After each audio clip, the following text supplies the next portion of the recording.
having such a strong hereditary link to breast cancer, I knew that it was very likely something that might impact my life, and I needed to take those preventative steps. And so for me, that looked like having a mastectomy in my 20s.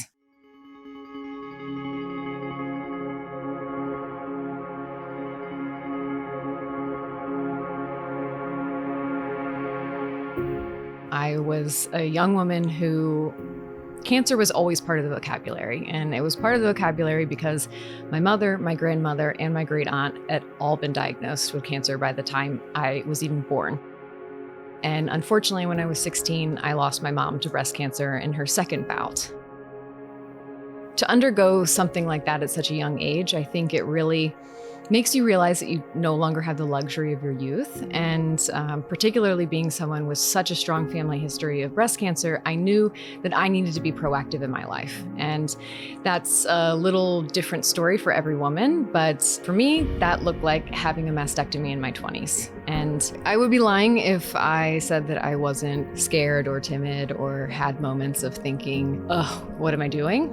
Particularly because I was 26, I was unmarried. I had no idea really where my life was headed.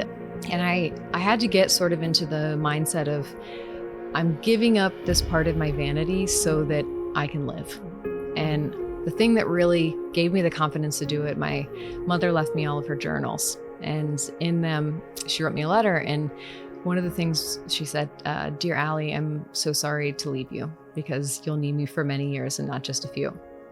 And I felt like in that moment, I was able to put myself in my mother's shoes.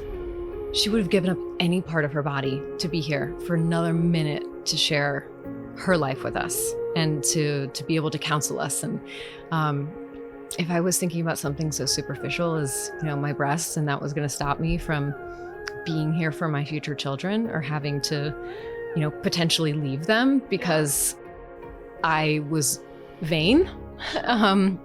But that's not to say that it's not a very challenging decision. And the way that you look and the way that your body looks is vitally important to women, particularly when you're young, and it's how you face the world. But I think it was going into it with the mindset of, I'm choosing to live. And that's the most important thing. A lot of people ask me, why SHEFIT? I really struggled with being able to exercise again, because when you have a procedure like this, you can reconstruct in a lot of different ways. But for me, I always felt like something was wrong or I was going to shake a part loose. I remember hooking it up, zipping it up, and feeling for the first time like my life didn't have to be so different. To have that one thing in my life that was back to normal when everything had changed was really life-changing for me. And I loved the idea of a woman being able to have a SHEFIT as part of her life. And then, God forbid, she has to undergo a procedure like this. This can be something she wears home from the hospital. This can be something that is with her during the entire recovery process. And then something that's with her through her journey of life. You don't have to change because the bra changes for you.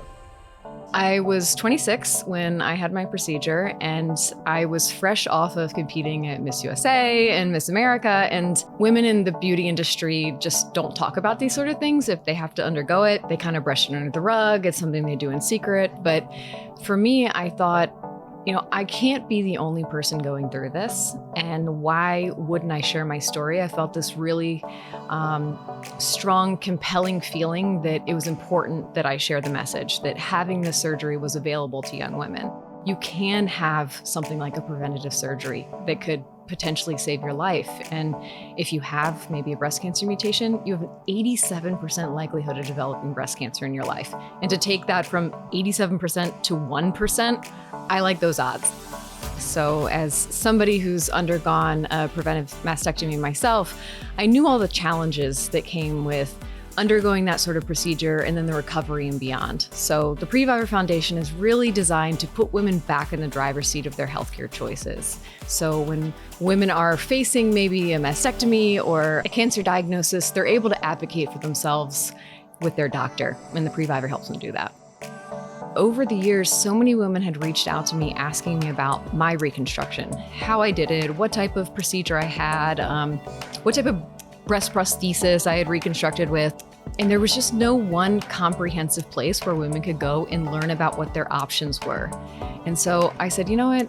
If it's not out there, I'm going to build it. I said, all right, I'm going to figure out how to build the website. I'm going to become my own graphic designer. I'm working with a budget of $0. And women didn't know that there wasn't just one type of reconstruction. There's 16 different types of ways that they can reconstruct their body. And even if you don't know if you want to have a mastectomy, maybe you just have a family history, you can find information about how to get tested for a breast cancer gene mutation. Or if you know you have one, when you're looking into your fertility in the future and maybe you want to eliminate that from your family tree. And so to compile that information, to put it together in a really easily accessible, digestible place for women to go. It's all packed in the Previvor. I always call it the Wikipedia of mastectomy. Yes. So you can just go there, you can find the information. Number one, know your family history. This is not something that's possible for every woman, obviously, because sometimes we just don't know.